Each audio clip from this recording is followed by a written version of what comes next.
think big, because then you're going to get big. Then you're going to go and achieve big things.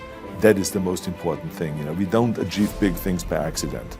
So shoot for the top, shoot for the sky, shoot for the, for the stars. All of those liabilities that they talked about started turning into assets. When they did Conan the Barbarian, the director came to me and he said, if we wouldn't have you, we would have had to build one. And on Terminator, the director said, I couldn't imagine to have anyone play Terminator that wouldn't have an accent and they wouldn't have your body. I cannot imagine the line, I'll be back, with a normal American accent. It works so perfectly that you have this German accent. So all of those things that they say are liabilities became an asset. As moment went on, it grew and grew, and I went from one movie to the next, started making more and more money, and then I ended up being the highest paid actor with $30 million on Terminator 3. The other thing is that you got to work your butt off. If you think that you're going to go and accomplish something really special and be the best in anything in the world, and you think you can do it without working, you make a big mistake. Because no matter what I did, if it was in bodybuilding or in acting or if it is in the political arena, it always took a lot of work. And you got to put out, and you got to, sometimes make a lot of sacrifices. Notice, if you're not willing to work hard, forget about it. So there's another rule that is very important. Use your power of potential and make this nation and this world a better place. It worked for this immigrant that came over here to this country with $20 in the pocket, and I know and I guarantee you it will work for you too. Don't be afraid to fail, because if you're afraid to fail, then you're always holding yourself back because you're afraid that if you go all out, you may fail. Well, in weightlifting, we learned it very quickly. The only way you could break a record is if you're willing to fail. That's when you put on more weight, you try it, sometimes you will not be able to lift it, which has happened to me many times, but eventually, when you train hard enough, you will lift it. So don't be afraid to fail. I mean, how far can you fall? That just shows you again so much for it can't be done. This is why I try to tell you, anything and everything can be done if you can visualize it and if you believe in yourself. It was the same thing again when I ran for governor. You can imagine when I went on the Tonight Show and I announced that I'm going to run for governor of the great state of California. People came to me afterwards and said, you're crazy. You don't announce something like this on the Tonight Show. You have an official press conference at the state capitol. Plus, you don't start with governorship, you start first with mayor or with state senator. And I said, I don't want to be senator, I don't want to be mayor, I want to be governor. Don't you understand that? Well, the rest is history. I won in 2003 and I won also in 2006. Let me tell you, you're going to find the naysayers in every turn that you make. Don't listen. Just visualize your goal, know exactly where you want to go. Trust yourself. Get out there and work like hell and break some of the rules and never ever be afraid of failure. Experiencing pain in your muscles and aching and just then go on and go on and then go on. And this last 2 or 3 or 4 repetitions, that's what makes actually the muscle then grow. And that divides then one from a champion and one from not being a champion. If you can go through this pain barrier, you make it to be a champion. If you can't go through, forget it. And that's where most people lack, is on this, having the guts to go in and just say, I go through and I don't care what happens. It aches, and if I fall down, I have no fear of fainting in the gym, because I know it could happen. I threw up many times while I was working out, but it doesn't matter, because it's all worth it.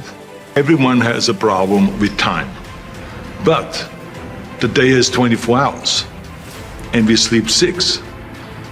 Now, I know there's some out there that say, whoa, I need 8. Well, I say just sleep a little faster.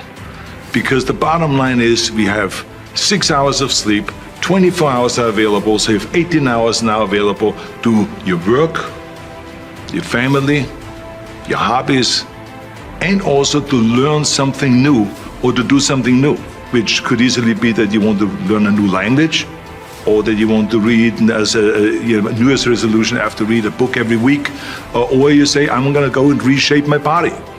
So you're going to go and take this hour out of your schedule and say, I'm going to train an hour every day.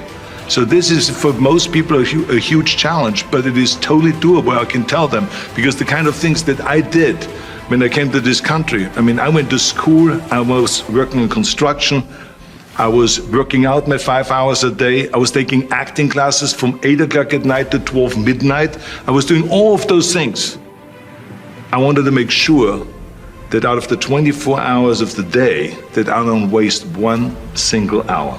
Those hours were too precious. And so there I just want to tell people, don't give me this thing, I have a difficult time with the time and I don't have time for this and I don't have that. You have time, you make the time. I had this need of coming to America. I mean, when I started learning about America at the age of 10, we got geography lessons and learned about America and about and so the first photographs I remember, there's photos in the textbook, but also in Super 8mm film footage that they showed in the classroom, you know, about the Golden Gate Bridge and the Empire State Building and the 6-lane highways and all this. I said, what am I doing here in Austria with these little roads? I want to go over there and I want to be part of the big deal. And so I had always this desire that felt like that the only way I ever would get to America, because in those days it wasn't common that you buy yourself a ticket, that no one could afford that. So I had to kind of accomplish something big that takes me to America. And then when I read about this guy, Reg Park, who won Mr. Universe 3 times and then became a star in Hercules movies, and then was in Italy filming and then in Hollywood filming, I felt that could be the ticket. I should become Mr. Universe, I should become kind of a second Reg Park. Of course, no one really bought into that. My parents thought I was totally insane. And I remember that I hung up pictures above my bed, you know, for inspiration, pictures of Reg Park in his posing trunks and all that. My mother was so concerned, she called the local doctor and she had him analyze the wall because she thought that there's something terribly wrong, that I have naked man above my bed, and all of my buddies had women hanging above their bed, and so she was concerned about that. And but they just, I think that my parents really thought that there was something terribly wrong of being that driven, you know, because I would come home at lunchtime, and then instead of having lunch, I would do 200 sit-ups, and then at night I would go to the stadium and I would be lifting weights. I would come home at 10 o'clock at night and I would be continually lifting weights. So it was like one of this insanity in the military. I would continue lifting weights no matter how the training was and how tough the basic training was. I would always then lift weights afterwards.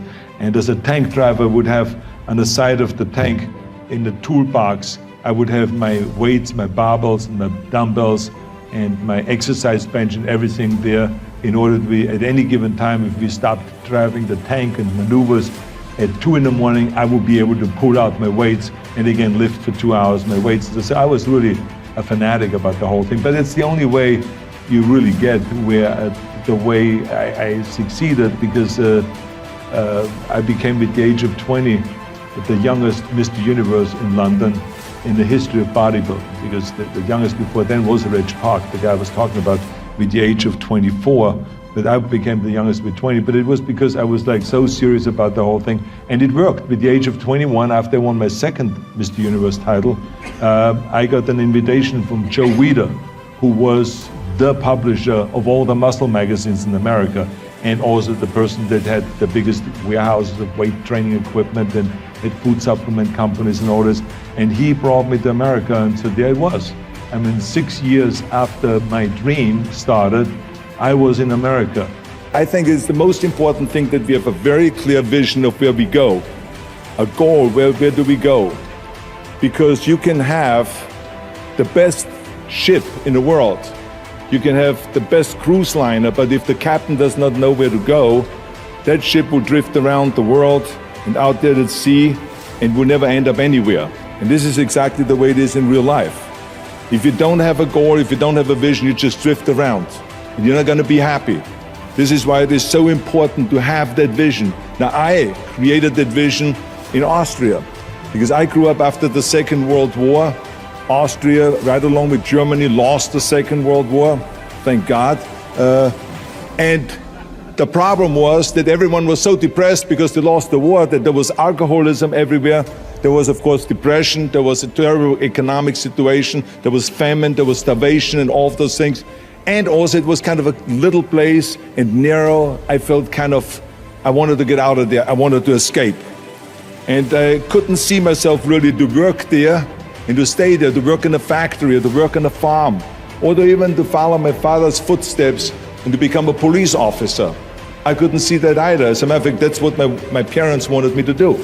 They wanted me to become a police officer and to marry a girl by the name of Heidi and to have a bunch of children and to run around like the Von Trapp family in The Sound of Music. But that's not what I saw. This was the vision of my parents, but not mine. And luckily, one day in school, I watched a documentary about America. And I found myself, I knew exactly that is where I wanted to end up. I wanted to be in America. But I tell you that I was very fortunate that I had great heroes. I had great heroes that I could look up to, and I mentioned two of them, Muhammad Ali and Sargent Shriver, my father-in-law. But there's other great heroes like Gorbachev, Reagan, Mandela, great leaders like Mother Teresa, Chancellor Kohl, and Churchill, and the list goes on and on. I mean, those people had such an impact on the world. Single-handedly, they've changed the world.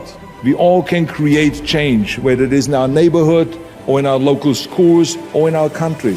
It can be big, but it can also be as little as just going to a school kid that has problems reading and teaching that kids how to read or how to do math. We don't have to just work on me. We should also work on we. Not just me, but also we. Remember that. To lead a truly full life, you must give back. You must leave the world a better place than you found it. Because the bottom line is, it is up to us. I mean, those rules that I've given you are important rules, but giving back is one of the most important rules.